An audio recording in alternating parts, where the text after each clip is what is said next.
Güney Kore vatandaşıyla evlenmiş bir Türk kızı. Sana en önemli soruyu sormak istiyorum. Seviyorum ben. Hayır. Take care of yourself. Yeah, Turkey, I love it. This is brother country. Et olarak yiyorum. Muhteşem. Şu an tam Asya'da olduğumu hissediyorum, biliyor musun? YouTube'da bu zamana kadar hiç duymadığım bir örneği şuna gelip niye fotoğraf çekilir be kardeşim? Çünkü bu tuhaf ya. Ya neyi tuhaf? Danger yazıyor işte altı üstte. Türklere dair, hani o Kore Savaşı'na dair bizden bahsediliyor mu gerçekten de? Her şey var. Dünyanın da en tehlikeli, en riskli sınırı olarak biliniyor Güney Kore, Kuzey Kore sınırı. Korelileri dışında herkes böyle düşünüyor. Evet. Ama hani Asyalılarda hep şey var ya, gördüğümüzde hepsi ne kadar birbirine benziyor.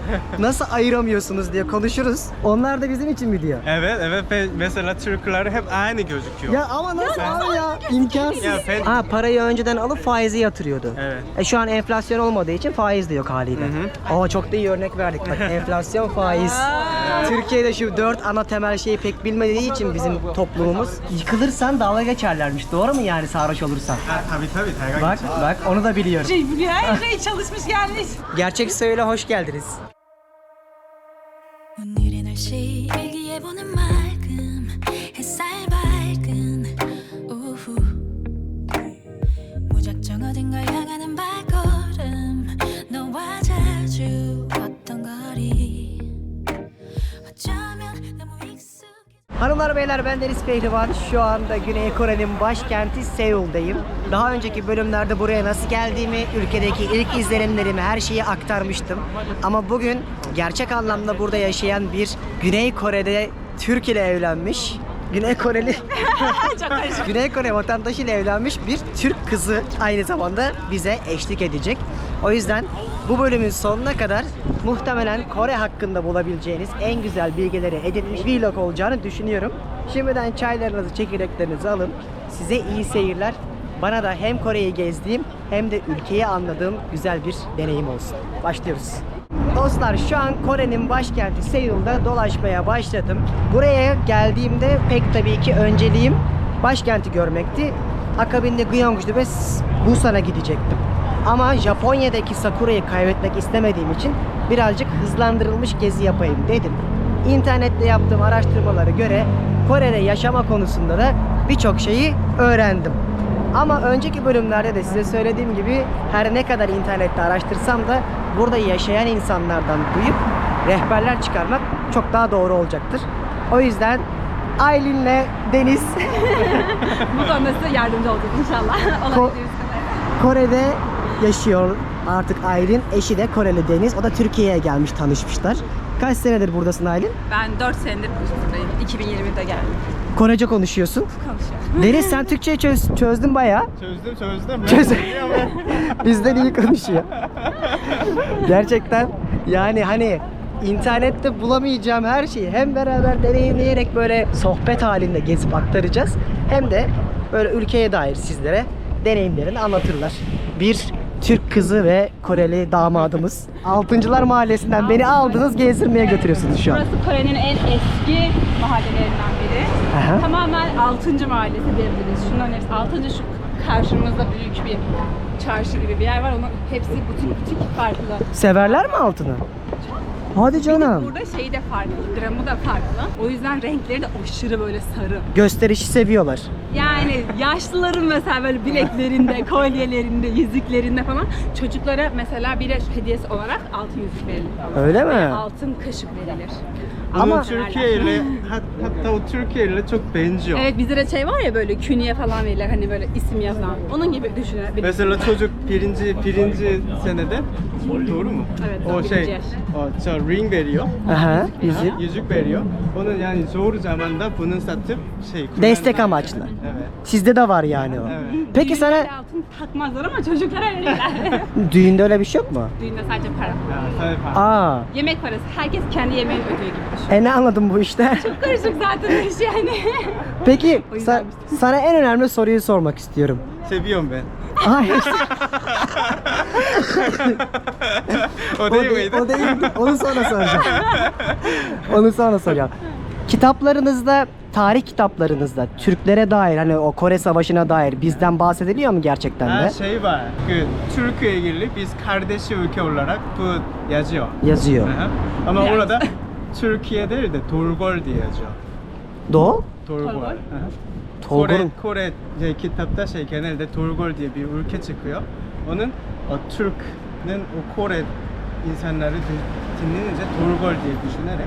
He, Torgol. ama sizin bildiğiniz Türkiye Evet, olarak. Evet. Çünkü bunu çok soruyorlardı bana. He.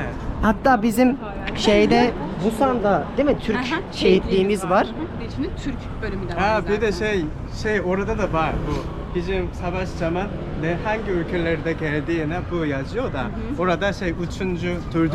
olarak Türkiye'den evet, geldi en çok diye. gelen. Aha. gelen. Şehit veren ve destek için gelen. Aha. Hatta biz de o savaşta işte NATO'ya giriyoruz asker Aynen. gönderdikten sonra ve o savaş da zaten Güney Kore'nin kırılma noktası oluyor. Yani o savaş şey zaten değişiyor. gitse her şey bitiyor. Ama ben hatta şey okudum, sabahları falan böyle bazen bildirimler geliyormuş böyle.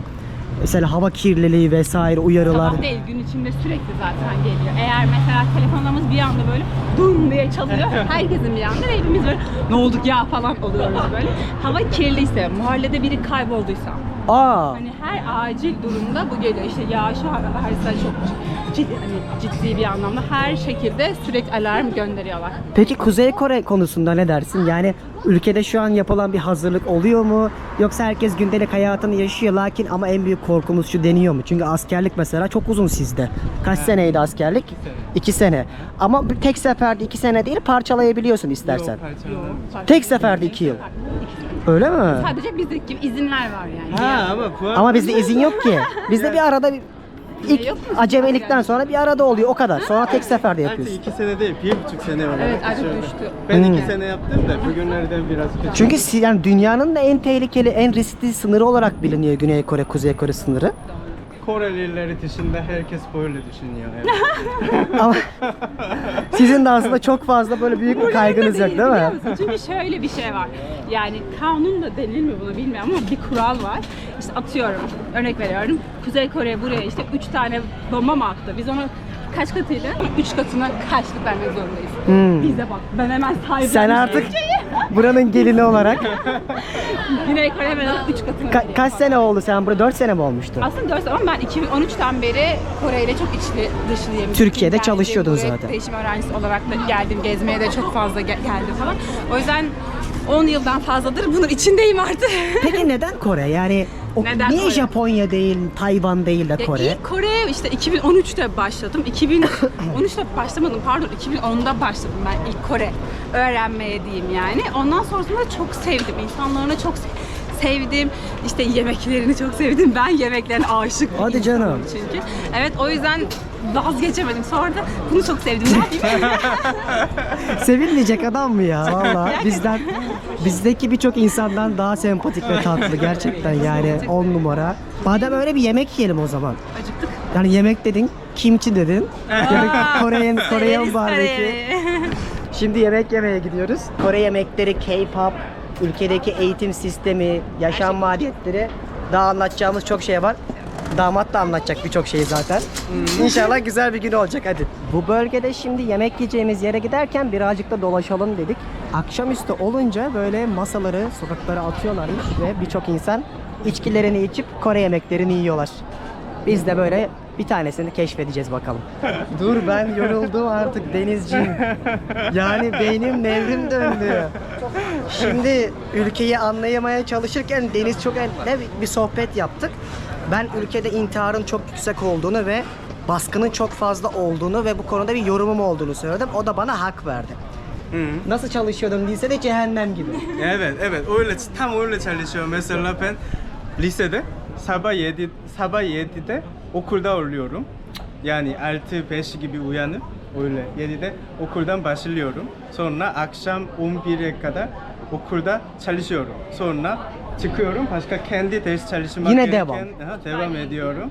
Sonra yani gece 1-2 gibi eve dönüyorum. Ne ara uyuyordun? Yani Mesela öyle. uyumuyorsun. Baskı var. Metrodan, 5 saat evet. Bir de şey var. O 4 saat uyursa, günde 4 saat uyursa o zaman üniversiteye gidebilirsin. 5 saat uyursa gidemezsin diye şey var. Hatta 3 saat uyursan en iyi 3 üniversite var. Ha öyle oluyor. Doğru mu? Bak nasıl biliyorum. Bayağı çalışıyorsun sen dersin. Ama ben bir video yaparken çok araştırıyorum ya. He. Yani Ondan yani çok baskı vardı. Ondan şu an o üniversite bittikten sonra başka şirkete geçiyor ya. Aha. O zaman da yine baskıyla çalışıyorum mesela.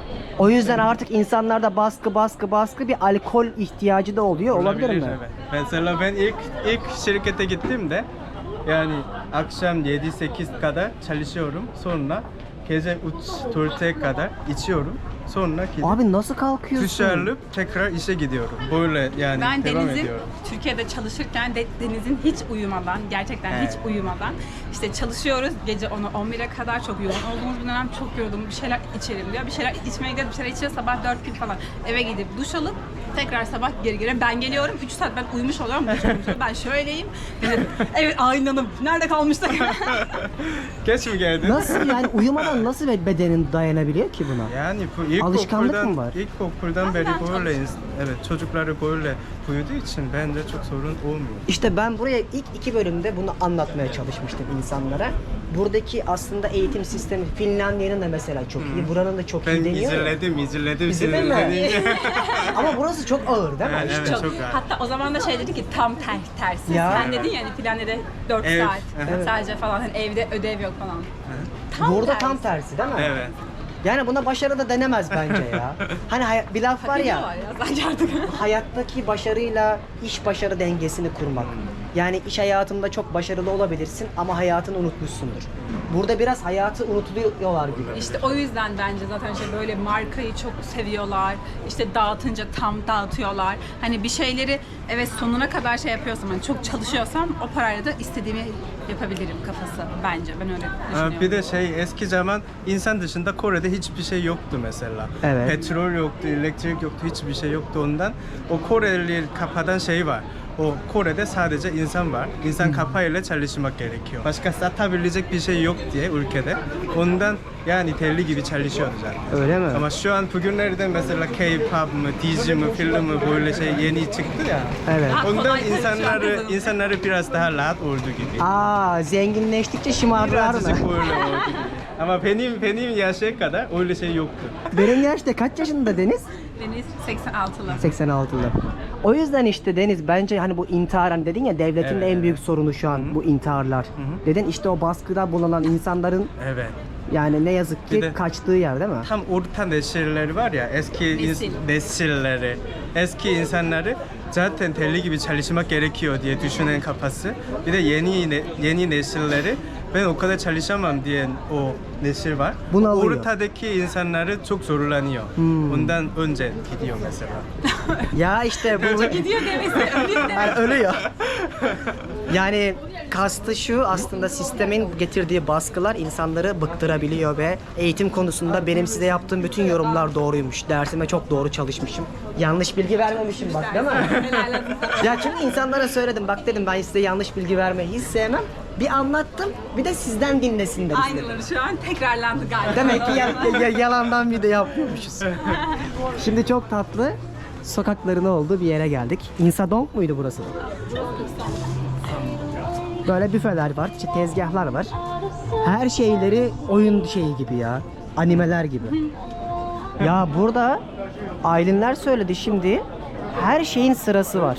Yani bir şey tuttuğunda o sırayı bırakmazlarmış. Burada insanlar gelmiş. Ekmek sırası bu. Ekmek sırası. Bizdeki ekmek gibi mi? Ramazan pidesi sırası. Seviyorlar mı ekmeği? Ekmeği seviyorlar ama ekmekleri çok tatlı. Mesela bizim ekmeklerimiz bir tık daha hani tuzlu falan. İşte bu tuzlu ekmek diye geçiyor. O yüzden bu da onlara çok farklı geldiği için bunu aşırı çok seviyorlar. Yoksa Bunu pilavcı. her zaman seviyorlar. Yani Normalde. ekmek- Yemeklerinde sadece pilav. evet, ekmek o yemek değil ki. Bizim en büyük sorunumuz sabah kahvaltıları. Ben tam kahvaltıcı bir insanım. Peynirim, zeytinim, domatesim, menemenim, hani yumurtam, işte ekmeğim olsun. Deniz diyor ki ekmek mi yiyeceksin? Ekmek yiyeceğim tabii ki de Niye yiyeceğim. siz ekmeği de tatlı gibi mi yiyorsunuz ya? Yolda yerken. Tatlı ya. Tatlı. Her şey Allah. tatlı. Bütün ekmeklerin içinde böyle tatlı fasulyeler falan var yani. Bak daha dünkü bölümde ben kahvaltıyı Subway'e gittim. Biliyorum çünkü kızacaklarını, hani Kore'ye gittin, Kore mutfağı falan, ama hani ben aylardır Asya'dayım. Dedim ki ekmek yok, ekmek. Şimdi sen bana bunu hak verdin. Adamlar ekmeği tatlı olarak yiyorlar. Evet tatlı, gerçekten ekmekler tatlı. Mesela bir kafeye gidersin işte, bir kahve alırsın ve bir yana ekmek alırsın. Çünkü tatlı, o ekmek Sen tatlı. kahvaltıda ne yiyorsun o zaman mesela? Yemek, çorba, pilav, Pilav, meze, çorba, et. kimchi, Hadi ya. balık, bazen balık. Kurutulmuş balık falan yiyorlar değil mi? Kurutulmuş balık akşam birayla gidiyor. Öyle mi? Yani bu ekmek konusunda bence zaten biz bir İtalyanlarla işte Fransızlarla falan anlaşabiliyoruz. Dünyanın geri kalanında ekmek yok. Aylin de bunu zaten Deniz'le beraber Derdim onayladı. büyük. Derdim çok büyük. Ama çok güzel kafeler var Evet. burada. Evet.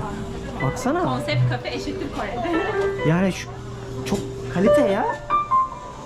Gel burada kahveni iç mesela. Ben mesela böyle sokaktan yürüyüp bir yere girip hemen değişiveriyor. Burası biraz Japonya gibi de oldu. Ama ben acıkmaya başladım. Hadi gidelim. Hadi gidelim hadi. Her yerde kafe var zaten, artık bir yemek yiyelim. Bir dakika, bu yorum çok güzel. Bir dakika. Hani Asyalılarda hep şey var ya gördüğümüzde, hepsi ne kadar birbirine benziyor. Nasıl ayıramıyorsunuz diye konuşuruz. Onlar da bizim için mi diyor? Evet, evet. Mesela Türkler hep aynı gözüküyor. Ya ama nasıl abi ya? İmkansız. Ya ben 7-8 sene oturdum ya, ondan Evet. şu an biraz fakat görebilirim de. Ama eski ilk gittiğimde havalimanında insanlar herkes aynı Aynı geliyor. gözüküyor falandı gerçekten. Bak ben onu Onlar öyle. şeyden dolayı yapıyorum bu yorumu. Hayır, niye diyorum? Çünkü herkes böyle makyaj yapıyor. Dünyada en çok Beyazlatıyorlar kozmetik kendini kullanılan özellikle. ülke. Hani ben o yüzden algılayamıyorum mesela. Hani ama biz biraz daha ne, tenlerimiz farklı, göz renklerimiz farklı mesela. Mesela benle Nasıl mesela- benziyor olabiliriz her yani anladın mı? Ya da mesela Türklerin çoğu esmer. Veya örnek sakallı. vereyim, sakallı. Ama sizde hepiniz böyle, saçınız bile aynı gibi. O yüzden söyledim. Yani o Türkler de öyle geliyor mesela. Hep kırları, hep hep aynı gözüküyordu. Şu an öyle değil de. Ama tabii senin için değil. Ama mesela ben şu an o sokakta yürüyorum ya, o Evet. zaman o Koreli, o Çinli, o Japonlu böyle ben görebilirim. Bunu ben de artık görebilirim. Mesela gözün neresinden anlıyorsun onu? Daha çok. Göz Yani- şeklinden mi? Kaşından Yüzü mı? farklı. Daha farklı doğru. Mesela Japonlar biraz daha böyle yuvarlak gözlü. Hı. Hani daha şey yaparsan. İşte Çinliler biraz daha fazla çekikler. Peki size bir soru. Estetik bu ülkedeki. Hı. Herkes yaptırıyor mu? Çok yaygın diyorlar ya, kadınlar özellikle. Çok yapıyor 18 bence. yaş, 20 yaş hediyesi olarak aileleri bile... Bak bunu da doğru anlatmışım. Hatta üniversite kazandıkları zaman hediye ediyorlar demiştim. Evet, evet. Bir de yani Japon Çinlileri de buraya gelip yapıp Burada gidiyor. estetik için. Aha, yapıp Ne yapıyorlar? Göz mü sadece? Daha... Göz Göz yapıyor. kapağı yapıyorlar. Mesela bizim şu göz kapağı onlarda yok. Evet. Göz kapağı yok. Göz kapağı yapıyorlar. Burun şu kemikleri yok. O yüzden kemik yaptırıyorlar çok fazla. Bir de genelde bu çizgileri yok böyle büyük geniş Aa. olduğu için ben de şu an biraz kilo aldım. Öyle. Yani öyle bir çizgi yapıyorlar. Thank you. We are from Turkey, Istanbul. Oh, you're talking Istanbul? Yes. I'm Korean. So this is South Korea. Pleased to meet you. What's your question about me? Sorry? What's your question about me? Thank you. Question. My question. Yeah. How is your life going on in Seoul? Is it good? Seoul? Yeah, yeah. Do you like Oh it? yeah, you're first time here? Yeah. Yeah, Seoul is a big city. The population is 1 billion? No, 10 million. 10 million. Yeah, 10 million. Yeah, people. It's a big, Yeah. big city. Yeah, you first time here, right? Yeah, yeah. Yes, enjoy this street. Is old guys street. Ah. Yeah, you get a lot of Korean traditional food, and then a lot of people, foreigners, come here. To eat the local food. To Yeah, eat yeah, local yeah. food. It's a local Like that's why here is like 7 hours, 7 days, 24 hours open. Oh yeah. Yeah, I see. Never Never close. Yeah. Take That's care. right, that's Take right. care of yourself. Yeah, Turkey, I love it. This is brother country. Hello, Turkey. Yeah. Bak brother country diyor yani kardeşim. İngilizce konuşuyorsun ama. Oğlum sen Korelisin sen. Bilmiyorum, o Karıştı İngilizce kullanıyordu. Ama Deniz ya. evet anlamadım. Ben Deniz savunur diyorum hani. Abi biz de buralıyız ya birader der diye. Ya direkt ortama hemen ayak uyduruyor. Evet ya onu fark ettim. Ama bu arada o adam Seul Big City dedi ya. Evet. Ama İstanbul Deli. Seul'e göre 4 katı daha büyük. Aslında Seul o kadar büyük city değil. Çünkü burada arazi ufak. Ama yoğunluk çok fazla. Dünyanın en Yani. yoğun şehirlerinden bir tanesi sonuçta. Ve ülkenin 15 metrekare yani evlerde yaşıyorlar. Evet. Peki kiralar ne kadar mesela sence burada? Hani Aylin, sen Türkiye'deki durumu da yorumlayabilirsin aynı zamanda. Hani Şu anki yorumlayamam şimdi. Şu an güncel Türkiye'de çok bilmiyorum çılgın. arkadaşlar. Türkiye'de şu an bak Beşiktaş'ta falan evler 50.000 TL yani Yani ben en kötü. gördüklerimle şok oldum çünkü hani böyle bir tatil belgesinde ev kiralamaya çalıştık. Yapamadık zaten. Çok pahalı değil mi? Hem de pahalı hem de aylık vermiyorlarmış artık zaten hani böyle Tabii. kiralamalar. Mesela bir yıllık kira ödeyip 3 ay kalabiliyorsun tabii. gibi Artık şeyler. öyle. Artık her şey çok değişmiş yani. Ama buradaki kiralar bence çok çok daha fazla. Çünkü bizim ödediğimiz kiraya göre ev bir tık daha büyük. Ferhat. Buradaki evler çok küçük. Hmm. Tabii ki evet, çok ucuz evler de var ama çok eski, böcek çok fazla çıkabilir. Yani çok eski olduğu için ama bunu rağmen yaşıyoruz. Ben Yani öyle bir iki yerde şeyde- yaşadığım için bana çok fazla. 3000 euroya falan Seul'de ev bulabilir miyim? 1+1, 3000 2+. euro. Bulur. Bir artı bir çok rahat. Şu an bak Ama depozitosu, depozito o nasıl 50.000 dolar falan. yapma ya. Depozitin evet yüksek biraz. Kira çok büyük bir sorun değil, depozito sorun. 100.000 dolara kadar depozito var. Neden öyle bir şey yapar? Evini yakacaksın diye mi yani? Ne olabilir? Bu çok eskiden gelen bir şey aslında. Eskiden işte ev sahipleri o parayı alıp değerlendiriyorlardı. He. Ama şu an aslında o hani o kadar bir faizleri yok ama yine de burada öyle bir kültür oluştu artık ve böyle. Ha, gidiyor. parayı önceden alıp faizi yatırıyordu. Evet. Şu an enflasyon olmadığı için faiz de yok haliyle. Çok da iyi örnek verdik. Bak enflasyon, faiz.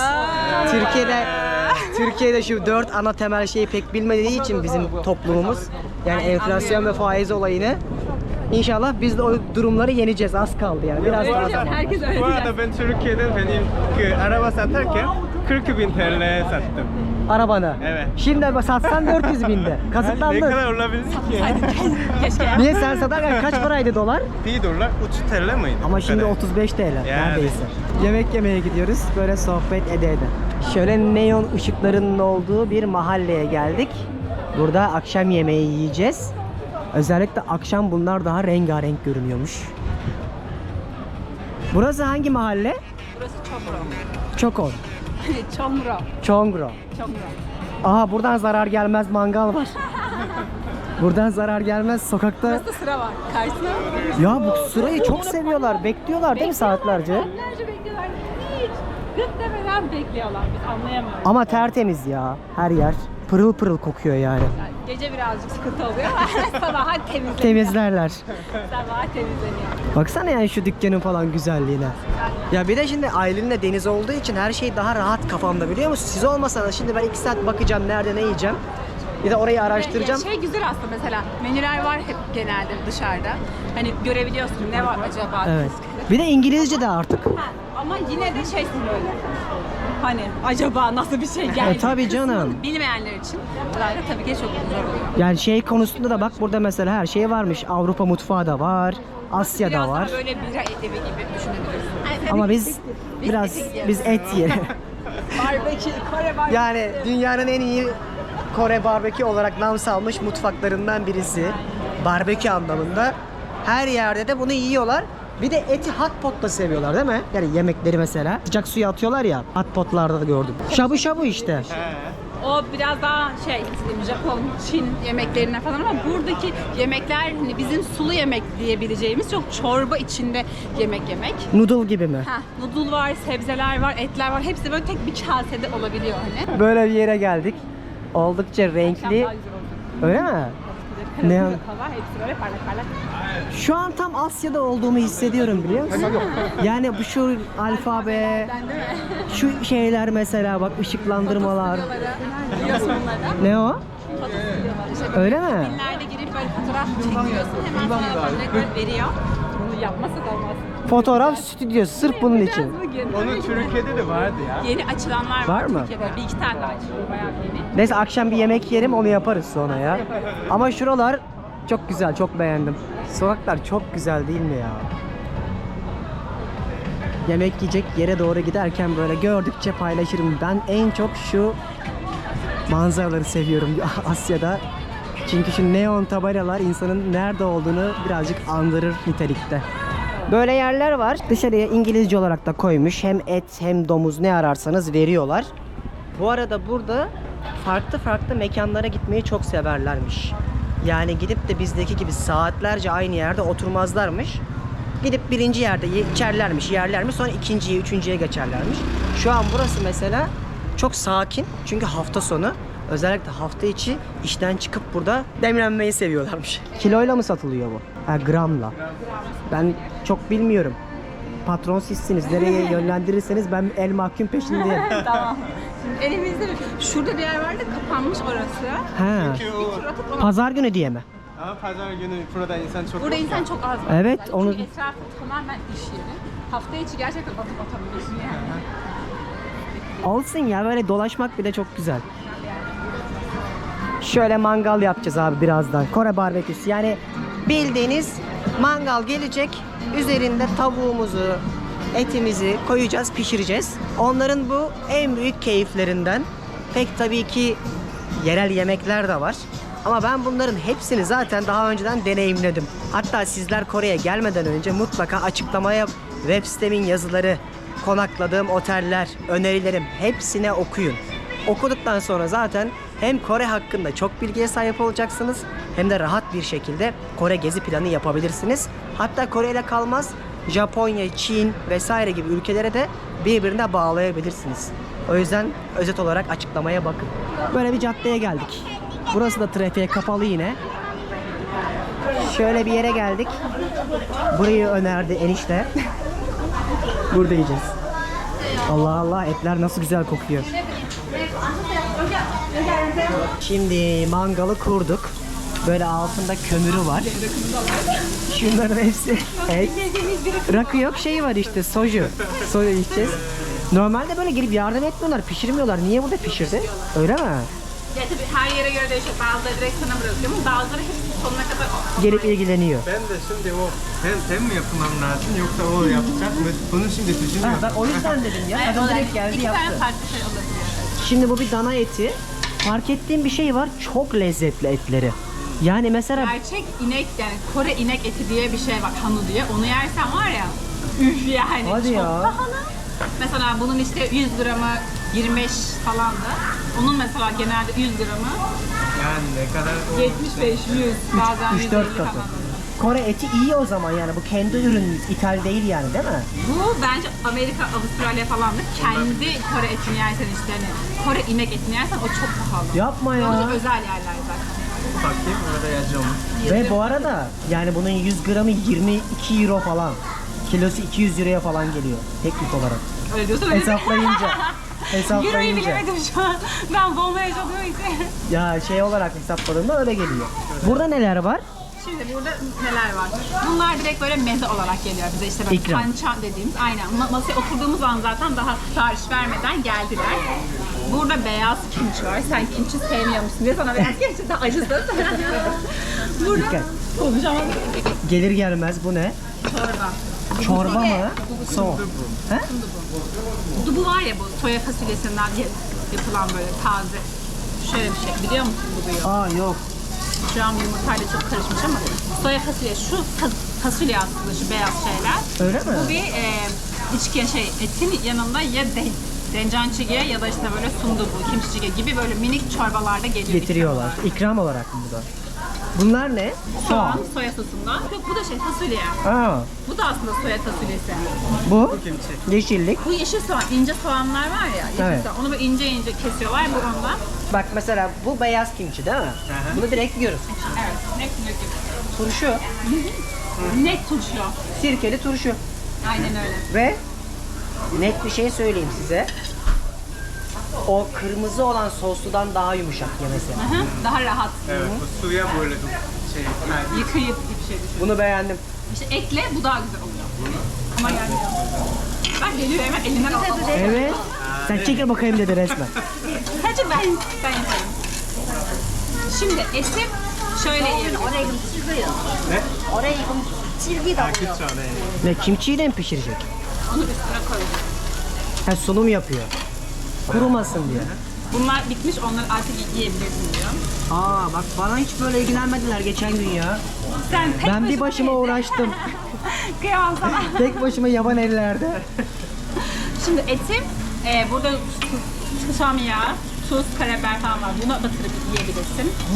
Direkt sade yiyebilirsin. Şurada koçucan bir acı bir sosu var. Onunla batırıyorsun. Wasabi ile yiyebilirsin. Ha, wasabi ile de. Yok çok Hepsiyle sert olur. Eti yiyebilirsin. Pardon. Ne pişti mi diyor Sana şimdi? somek yapıyorum. Ha, somek. Soju ve mekçu karışımı. Sojunun sosu, mekçu yani biranın da megi alınıp somek deniyor. Denizin sana onu yapacağım. Birayla bir şey karıştırıldığında hani tamam kokteyller vesaire yapılıyor da hani bir sert ürünle bira karıştırıldığını ilk defa görüyorum. Yap şu bunu. Ne show yapacağım? Neyse. Burası iş yemek değil ki. Yani iş yemekte bunu bildiğin şov yapıyorlar bu arada. Gerçekten bunları böyle hepsini bir anda böyle diye döküyorlar, biraları döküyorlar. Şey mi yani ben vuruyorlar iyi içerim falan. abi mesajı mı? Aynen öyle. Mutlaka ekipten biri bunu yapıyor böyle şova dönüşüyor. Yani şey Onlar alkışlıyor, onda da bağırıyor iyi falan. olacaksın yani.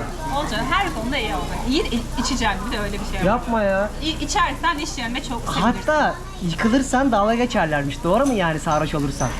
Yıkılmayacaksın yani İçiyorlar ayakta kalma. muhtemelen. Nasıl? Çok çabuk sarhoş olursan dalga geçiyorlar. Tabii dalga Bak, geçer. bak onu da biliyorum. Her şey biliyor, her şey çalışmış gelmiş. Çünkü hani o bile bir göstergeymiş. Sert erkek. Tabii o Bak. öyle oluyor. Osman.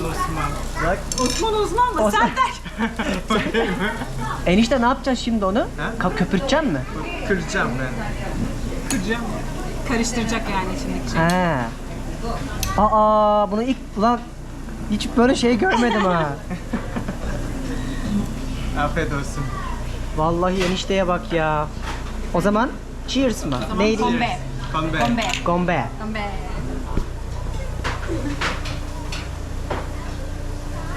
Bunu fark ettin mi? Abi ne yaptın sen ya? Dönerek içiyor. Bir de dönerek içiyor. Sana saygı gösterdiği için. Direkt sana bakarak içmiyor. Dönerek Öyle içiyor. mi?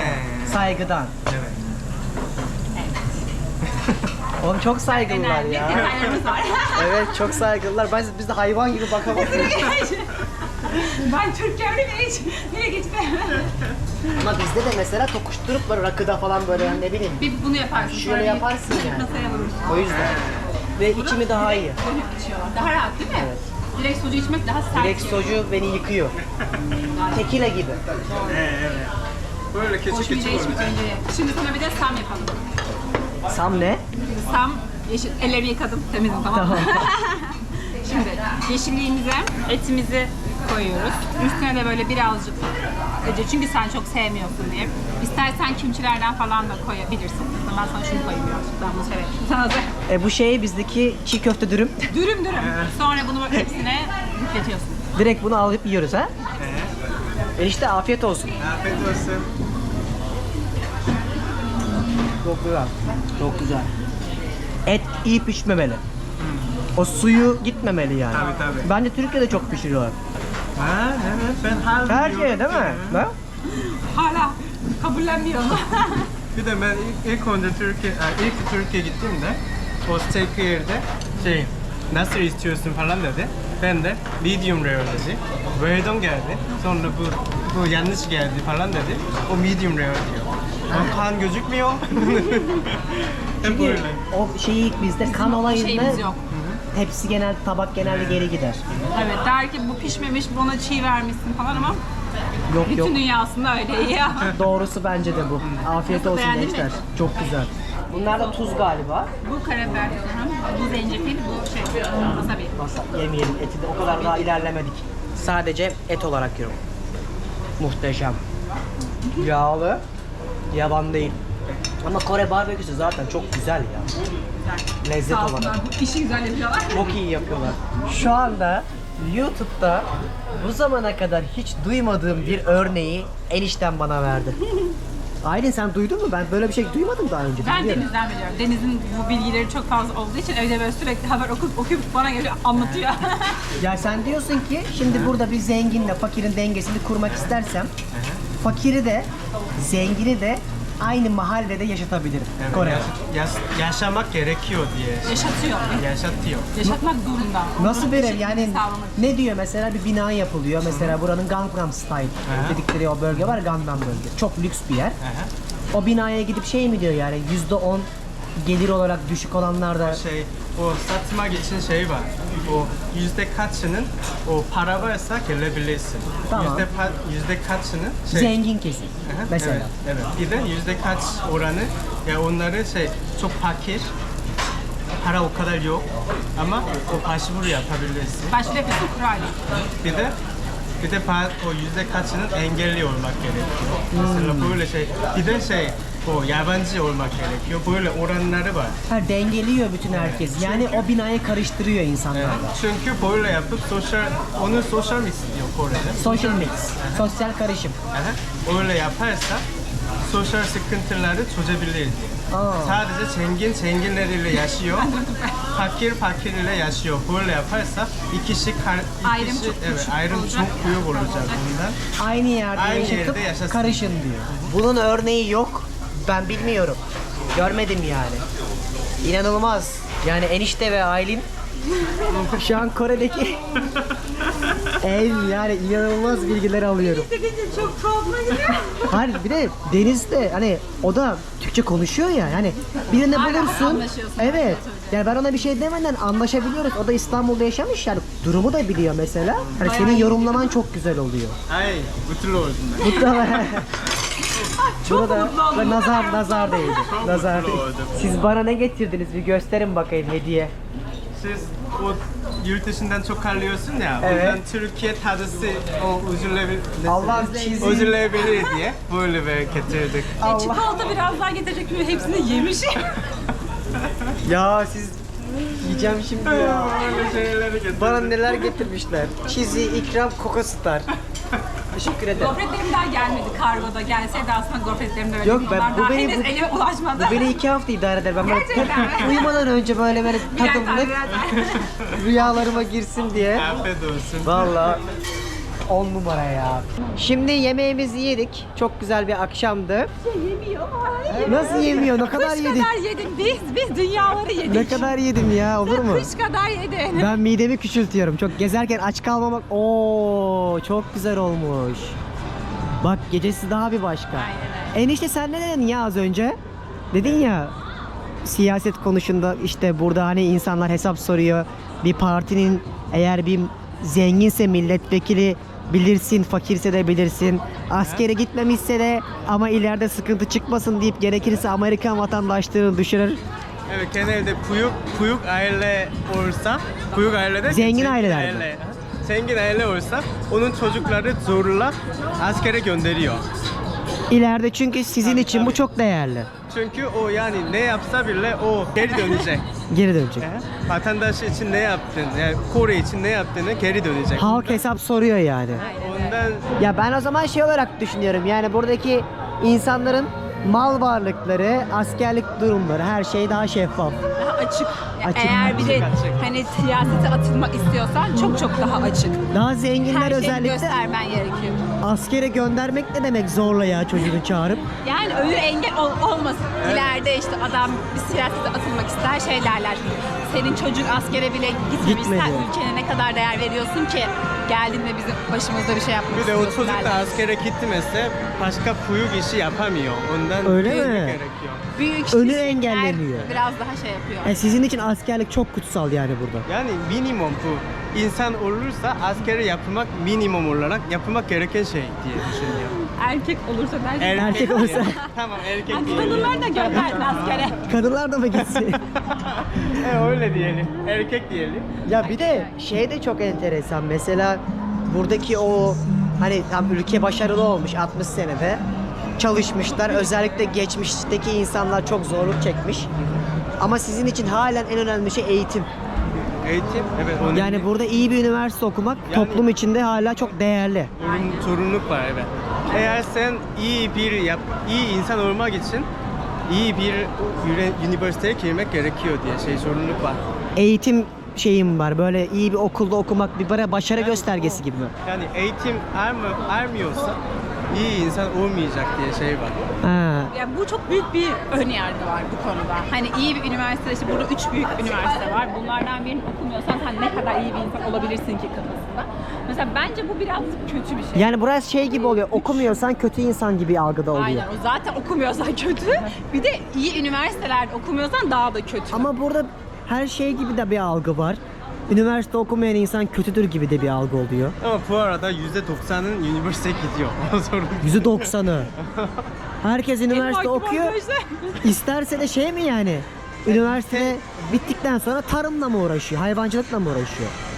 Şu an o kadar da işte böyle hani alt sınıf işlerde çok çalışmayı tercih etmiyorlar.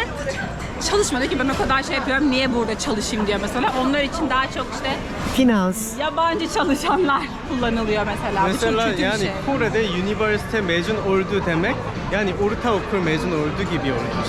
Çok bir Herkes değeri yok yapıyor yani. diye. Aa, Üniversiteden sonra ne yaptın? ona da Yüksek bakıyor. lisans. Nerede yaptın? gidecek. Doktorunu nerede yaptın? Ama işte bu da bir süre sonra baskı yaratmıyor mu yani? Hep bir başarı, hep bir yarış. En başta yaratıyor. Değil mi? Liseden başlıyor bu baskı. Lisede ona çalışıyorsun o kadar dediği gibi yani. Şimdi çalışıyorum ya. Ama ben çalıştığım ofiste de mesela yüksek lisansa girenleri var. Bana da sen yüksek lisansa girmiyor musun falan diye soruyor. Yani ben gitmeyeceğim ki derse niye gitmiyorsun falan. Ha, garipsiyorlar. Çünkü yani daha iyi bir iş yapmak İyi için eğitim evet alırsan daha iyi iyi eğitim yaparsın. olmak gerekiyor diye düşünüyorum. Vallahi ben bu işin sonunu anlamadım. İki ucu da çok sıkıntılı yani. Bir tarafta adanmış bir hayat, sürekli eğitim, başarı baskısı. Akabinde dünyanın en büyük intihar oranlarının olduğu bir ülke. Tamam başarılı eyvallah. Çalış para yok. Harcıyorlar. Her şey çok pahalı. Kiralar uçuk. Yaşamak zor. O yüzden Eğlenceli. çok eğlenceliler ya. Ama işte onu sen burada yaşayarak anlıyorsun. Mesela beni kabullenmiyorlar şu an burada. Çünkü beni bir yabancı olarak görüyorlar. Mesela mesela ben bazen işte benimle konuşuyor tamam mesela konuşmaya çalışıyor bir şey olunca İngilizce uğraşıyor. Ben Korece cevap veririm o an İngilizce konuşuyor. Tabii Korece konuşabiliriz. Böyle bir afallıyorlar. Yani direkt kafalarına İngilizce konuşmak zorundaymış zannediyor bir yabancı. Burada Amerikan şeyi var mı, sevme böyle şeyi? Amerikalılara bir hayranlık. Yani Çünkü eskiden- K-pop'ta bile İngilizce kelimeler kullanıyorlar. Araya bir mutlaka bir iki Sıkıştırıyorlar cümle ya. Evet İngilizce doğru. sıkıştırıyor. Yani eski zaman savaştan sonra zaten o yardım eden Amerika'ydı. Ondan yani Bir hayranlık var. yabancılar değil Seviyorum Amerikan. Amerika'yı. Bunu niye söylüyorum biliyor musun? Hatta az önce hani ben her şeyi çekmiyorum. Hani yemek de yiyoruz, sohbet de ediyoruz, ülkeyi de anlamaya çalışıyorum. Pek tabii ki elinde kamerayı tutmak hep doğru gelmiyor. Çok doğru bir şey söylemişti mesela Deniz enişte. Şey demişti, fark ettin mi orada? Mesela burada insanlar bireysel yaşıyor. Bir arkadaş çevreleri var ve sizi kabullenmiyorlar. Mesela sen yolda birini görüp selam verdiğinde bizdeki gibi hop birader ne haber bir çay gelsin olayı yok. Çok Niye bana selam asosyaller. veriyorsun ya? Çok asosyaller ve çok tek düze kurdukları kafalarında bir hayat var, onu yaşıyorlar. O yüzden hani ben bu selam verip karşılığına tepki alamamanın cevabını Deniz'den bu şekilde aldım. Hatta hırsızlık olsa bile Starbucks'ta vesaire insanlar şöyle bakıyormuş ya o başkasının çantası niye çalayım ki yani. O kadar bireyseller. Öyle bir fazla benciller ya. İyisi de var işte bu düşüncenin iyi yönü de var kötü yönü. İşte iyi öleni, o iyi olanla evleniliyorsun, kötü olanla biraz daha dolaşacağız. Hadi gelin gezelim. Akşam ışıklar da artmaya başladı. Gece de havası farklı oldu ya. Bir tık daha soğuk. Gece Bir tık, şu an. Üşümüş. bir tık ama şeydi de hatta denizde en iyi zamanda geldik. Aynen şu Baharı. an çok keyifli bir zaman. Yazın çekilmez, kışın çekilmez, ilkbahar ve sonbahar. Mükemmel. Kışın karlı da yazın niye yağmurlu ya böyle? Son yap. Öyle mi? Burayı da vuruyor. Yok kesinlikle baharmış. Doğru Bahar, söylüyorlar. Buranın artık Mart, Nisan, Eylül, Ekim, Kasım Aynen. belki en fazla. Yani az önce kimseler yoktu. Hepsi burada işte. Bütün alkolikler Gizli sokaklara seni getirdik. burada içerler mi? Ne yaparlar? Yerler, içerler. Burası ikinci adım gibi düşün. Nasıl İnşaat dediğim. önce bir yerde takılıyorlar sonra Önce bir buraya. şeyler yiyorsun. Hem burada işte atıştırmalıkla daha fazla içmeye devam ediyorsun. Abi bunların bütün hayatı alkol. Evet. Ya da karaoke. Eğlenceleri de karaoke. Başka hiçbir eğlenceleri yok. İstersen gidelim karaoke. Yok onu da sonraki bölümde yaparız. Ya bir de böyle çok tatlı bakıyorlar. Böyle çok şeyler. Utangaç böyle hani ben sizi çekiyorum ya. Sizi böyle ünlüymüş gibi bakıyorlar. Tamam mı? Ama gözler büyük. Ameliyat yapılmış şuradan. Yandan bakmaya çalışıyor. Hani arazi normalde küçük. Ameliyatla büyütmüş Ya da açıyı. lens takıyorlar böyle büyütücü. Çok büyük gözleri ya. Bu arada ben küçük müyüm? Hey. Yok be seninki yine normal. Ha, burası eski zaman çok pis bir yeriydi. Pisti burası ha. Ha, çünkü yani o ne deniyordu? Mavi yakas şey. ne diyelim? İşçilerin geldi. Aha, işçileri, evet işçileri bölgeydi. Yani hepsi makineleri şeyleri öyle bölgeydi ama İş çıkışı bir yere geliyorlardı böyle Ehe. takılmaya. ama bugünlerden gençleri ha burası çok Güzel değil. farklı diye böyle Buraya toplayıp geliyor. böyle.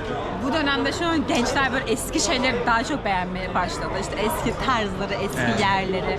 Hani böyle vintage sevgisi çıktığı için burası da yine popüler olmaya başladı. Biz nereye gideceğiz? Bira İstediğin içmeye böyle. Tamam şöyle bakalım bari. Şu an sakin hali öyle mi? Çok sakin şu an. İnsan yok. Gerçekten yok. Vallahi. Çok sakin şu an. Biz buraya hafta içi geldiğimizde burada böyle yani yürüyemiyorsun zaten. Mesela beklemen gerekiyor buraya bir oturmak için. Halbuki hiçbir şey yok. Deniz yok, nehir yok, doğa yok. Hiçbir şey yok.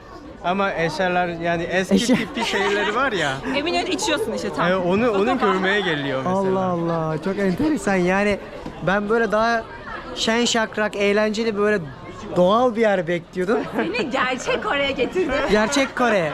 Gerçek söyle. Gerçek Korelilerin takıldı. Ben bir tane yabancı yok. Sen Yok. bir senden başka. Doğru yok. Gerçek söyle hoş geldiniz. Ya buraya niye geliyorlarmış biliyor musun? Tuhaf diye. Yani şurası şantiye, konteyner var. Burada da tam bira içilir diye geliyorlarmış. Yani böyle bir yorumu da ilk defa Denizden de yapıyorsunuz sadece. gerçekten hiç beklemediğim bir yer. Ama full genç var. Abi sokağın etrafında dolaşıyoruz. Ya bu insanlar şimdi sen diyorsun ki sabaha kadar içseler de yarın işe giderler. Gider. Yerler. Peki evde yemek kültürleri yaparlar mı yemek evde? Yani hep Nadir. Marketlerdeki bile zaten böyle tekli yemekler çok fazla var ya.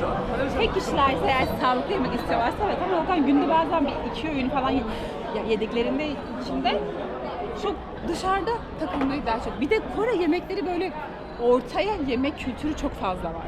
Yani tek başına yemektense arkadaşınla Paylaşım yemek mı daha çok? Ortada gelir mesela. Hiçbir yemekte bir kişi özel gelmez. Ortaya bir şey sorarsın, oradan yersin. o yüzden dışarıya çıkıp Dışarıda sosyalleşiyorlar. yemekler çok- Çünkü evde mutfak kültürü çok yok diye okudum. Küçücük evler sıkıcı. Ya böyle geniş geniş yayılarak yemek yapamıyorsun değil mi? Bizdeki gibi işte böyle uzun aile masalarıdır, her akşam toplanılımdır falandır filanlar. Ne yok. Çünkü gerek yok ki. gençlerin Gerek- hepsi tek başına. Niye gerek yok? Niye? Zaten dışarıda yapabiliyor muyuz? O parayı dışarıda da veriyorsun çünkü. Evde de yapsan meyve sebze çok pahalı olduğu için. Evet o Aa, kesin. evet evde Dışarıda yapılmaktan dışarıdan yemek daha ucuz. Hem zaman anlamında hem ekonomik Aynen diyorsun. Böyle serseri mayın gibi üçümüz Başka dolaşıyoruz. bölgeye mi gidecek? Enişte bizi meyhane gezdiriyor. Ha, ne güzel değil mi? Evet. Şöyle eskici varmış. Burada da eski klipleri ve müziklerini satan bir abi geçiyor arkadan. Ama böyle yerleri genelde yabancıları çok gelmiyor. Ama sen bir şey söyledin mesela yeni nesil yani şuna gelip niye fotoğraf çekilir be kardeşim? Çünkü bu tuhaf ya. Ya ne tuhaf. Danger yazıyor işte altı üstte. Bir de o yeni nesilleri yani tuhaf olan, pis olan, biraz farklı olan çok seviyor. Allah Allah. Yani ben bunu anlıyorum. Çünkü çocukken beri bakteriyasız yerde yaşadı ya. Ondan biraz pis yere gidince vay bu çok tuhaf, böyle pis yerleri var falan deyip orası seviyor mesela. Sen zaten bakteri büyüdüğün için sana gerek Yani. Ya adamlar bakteri arayıp bununla fotoğraf çektirmeyi yani resmen övülüyorlar ama aynı zamanda show off da var, gösteriş de var. Show off ne demek? Show off, gösteriş. Ha show yani evet. O En öyle de lüks var. yere de gidiyorlar mesela. Doğru. Ama en lüksleri o moda değil ya bugünlerde. Değil mi? O zaman olması Her yere gereken- gidiyor ya. Evet. Diye herkes her yere gidebildiği için çok dikkat çekmiyor. Tamamdır öyle olsun bakalım Güney Kore. Afiyet olsun. Afiyet olsun. Bu arada kombe. Gece Uy, çok korkutucu. Bu Çok ne? korkunç. Kim söyledi bu? Kim söyledi? Kim cevap? kim niye böyle bir şey söyledin? Uy, bu ne? Balık kokuyor her yer.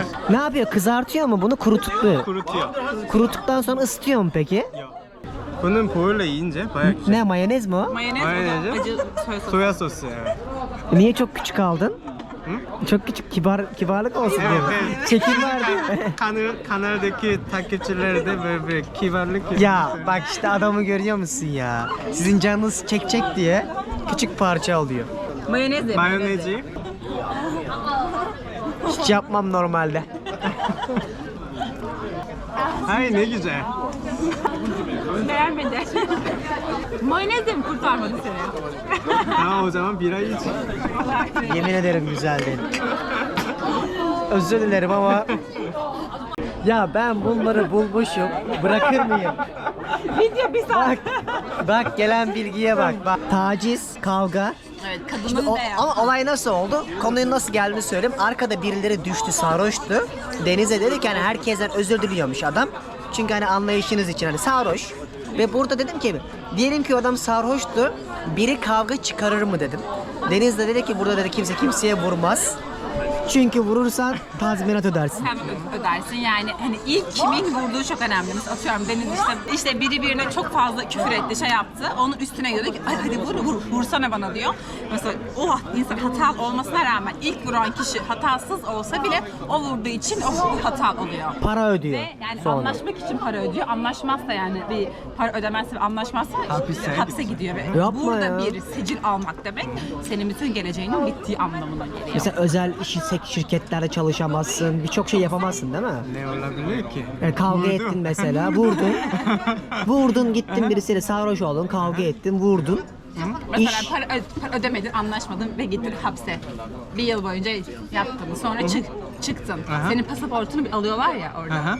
Senin pasaportunu alıyorlar. Sen yeniden pasaport çıkarman gerekiyor. Hadi O ya. senin Hapise, sicilin işlediği hapise gidip gelince artık yani normal insan olarak yaşamak biraz zor. Kadın kadının beyan esastır olayı da işte metrolarda falan çok kalabalık yerlerde kadınlar diyelim iftira attı bir adama ve dedi ki o beni elledi. Adam bunu eğer kanıtlayamazsa bitti. O adamın hayatı bitti. Yani Nasıl iftira biniyor- atsa bile. nasıl biniyor Deniz metroya? Böyle metrolarda, biniyormuş. asansörlerde eli hep havada. Yani kameraların Deniz'in elini görebileceği şekilde. ne diyorsun Önlemli. ya? Mesela bunun eğitim veriyor. O nasıl yapmak gerekiyor diye. Eğer çok kalabalık olursa asansörde, metroda çok kalabalık olunca o kendi elin CCTV görebilecek şekilde bunun yapın diye eğitim veriyor. Böylece sana kimse iftira atmasın. Atamaz. Yapma Atıyorlar. ya. Para kazanmak için özellikle mesela gece kulüplerine falan atıyorlar ki kızlar para kazansın. Ondan ben asansörden genelde böyle. Aklıma şey geldi bu arada. Eğer mesela biri işte suç işlediyse ve oturduğu evin işte mesela suç işledi ve çıktı. O çıktıktan sonra oturduğu mahalledeki herkese mesaj gidiyor. Bu profildeki bir insan burada oturuyor ve böyle bir suç işledi. Aa, bu Türkiye'de yok mu? Yok tabii canım, Başka hayır. Yok mu? Yok tabii. Tabii ki de. Mesela çok ağır suçu var ya. Mesela dediğin gibi rape falan olunca o nerede olduğunu herkes görebiliyor. Hadi ya. O ne kadar görebiliyor? Onun fotoğraf, ne yaptığını, ne zaman, neleri yaptığını, bir de o nerede oturduğunu, onları hepsini internette görebiliyor. Hadi toplum tarafından dışlanıyor. Tabii ki de Aynen ama ilk önce bunu görmek için sen kimsin diye kendi Kendi şeyine kimlik girip numara atıyorum falan. mesela işte E-Devlet'e girip oradan bakıyorsun gibi kimin baktığını, kimin bu bilgilere ulaştığını da devlet kaydediyor yani. Onun girip sonra görebiliyor. Bir de o mahalledeki insansa eğer o kayboldu mesela o kendi oraya kadar yaşayabiliyor ya ama dışarı çıktı. O zaman mesajı geliyor. O kişiye çıktı. Hadi ya. O mahalleden çıkamıyor mu yani mesela? Çıkamıyor. Aa. Çünkü o GPS'i takıyor ya. Çipleri var. Ondan çıkarsa o çıktı kayboldu dikkat et diye mesajı geliyor mesela. O yüzden güvenli burası işte. Yani Yani o dünyadaki yüzden de güvenli ben- ülkelerden birisi. Ben Türkiye'de böyle olacak sandım. Ya hayır canım. Canım benim ya. Evet, yeni bilgiler tabii ki akmaya devam ediyor. Az önce buradaki alkoliklerin hepsi elendi. Artık yarışmaya dahil değiller ve burada şöyle bir şey var. Sarhoş olsanız da herkes çok saygılı. Bunun açıklamasını az önce Deniz'de, Aylin de yaptı. Çünkü cezalar çok ağır. Burada sabah size ben bir önceki bölümde bir şey söylemiştim bu arada ben bunu. Hava dedim çok kirli oldu da birçok yeri kapatıyorlar ve gri havaya alışıklar. Özlüyor musun açık havayı?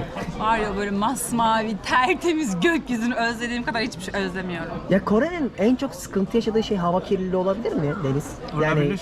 O Mesela Çin'den gelen. Çin'den gelen çok ince böyle tozlar var zaten. Mesela o Covid zaman biz herkes maske taktı ya.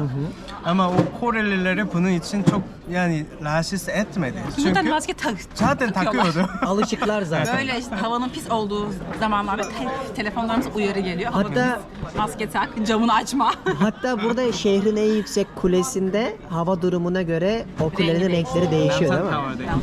Bu arada bu bilgiyi ben zaten biliyordum. Onlardan almadım. Her şeyi Hatta- biliyor. İnanılmaz Abi, çalışıp gelmiş. evet, Denize teyze gel. her Ben şeyi ne olacağım ya? Her şeyi biliyor. Bana Deniz kızıyor diyor ki nereden biliyorsun bunu ya diyor. Teyze her şey biliyor ya. Çok Ya- çalışmış gelmiş. Çünkü ben dedim hep ülkeye giderken çok araştırıyorum yani Emeğine burada sağlık gerçekten. çok Bize emek abone var. olursunuz eğer çok iyi olur arkadaşlar. Bu kadar emeğe yani bir abone bir like çok rica ediyorum. Ama- Yorum yazmak mesela. yorum yazın. Bak Koreli adama böyle yorum yazdırttınız ya. Ama sizin hayatınızda peki bu ciddi manada yaşam sürenizi etkiliyor mu? Yani bilimsel olarak kanıtlandı mı? Benim direkt başım ağrıyor. Benim direkt- Ve Korelilerde galiba verem oranı Bir Hadi de ya. ondan Koreliler de yani artık biz yaşlanınca o çocuk ile başka ülkeye gidelim falan diyor.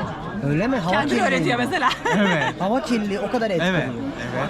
Yani anlayacağınız birçok yer dört dörtlük değil. Hatta öyle ki yolda Aylin'le de konuştuk bunu. Gençler mesela K-pop izliyor, dizileri izliyor. Bir böyle hemen sanki sanıyorlar ki Yani rüya aleminde yaşıyor. altın tepsilerle Seul Havalimanı'nda bekliyorlar. Böyle karşılıyorlar böyle. Gel sen idol yapayım, gel sen oyuncu yapayım. Ama bilmiyorlar ki kardeşleri zorla ülkeye girdi Deniz Pehlivan. Beni ülkeye zorla aldılar. Instagram'a da paylaştım. Bir Real'in peşinden bakarsınız. Ve aynı şeyi Aylin de söyledi. Benim annemi babamı almadılar arkadaşlar. Benim annemi babamı inanılmaz almak ya. için bizi arayıp benim vizemi onayladılar. Gerçekten benim vizem varmış. Biz onlara tam bir kağıt vermiştik bunları verin diye. Özellikle Korece olarak Ve yani sözlü ama yazı normalde ikili anlaşmada vize yok. Vize yok aynen. KETA'da işte aslında sadece izin. Hani kapıda senin alma hakkın var ama önceden bir kontrol edin diyor. Ama Uçak biletimi alıyorum, otelim her şeyimi alıp geliyorum. Yansa ne olacak? yanıyor Hakkım zaten. gidiyor. Çok fazla insana şu an yanıyor. Çok üzücü. Bak o yüzden her gittiğim ülkede benim söylediğim, beni izleyen gençlere özellikle hep şey diyorum. Arkadaşlar dünyadaki birçok ülke sizi eğer kendinizi geliştirmediyseniz ve hazır değilseniz altın tepside beklemiyorlar diyordum. Kore'de de aynı şey geçerli ki ben bile bu ülkeye zorla girdim. İnan Amerika vizem var diye aldılar. Yoksa almayacaklardı. Yani kadının o pasaportu ayırışından anladım.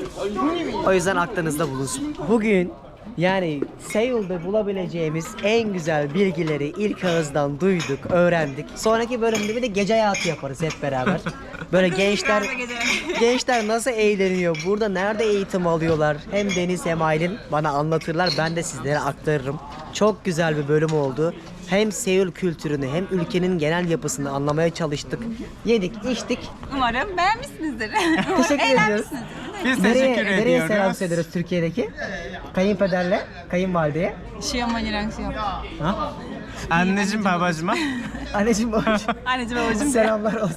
Selamlar. Kendinize bakın. Öpüyoruz gençler. Sonraki bölümde görüşürüz. Yine her şeyi açıklamada yazacağım. Oradan bakarsınız. Çok güzel rehberlere ulaşacaksınız. İnşallah Kore'ye gelirseniz size de elimden gelen bütün gezi rehberlerini yine hazırlıyor olacağım. Hadi bakalım şimdilik. Bay bay. Hadi bay bay. Enişte.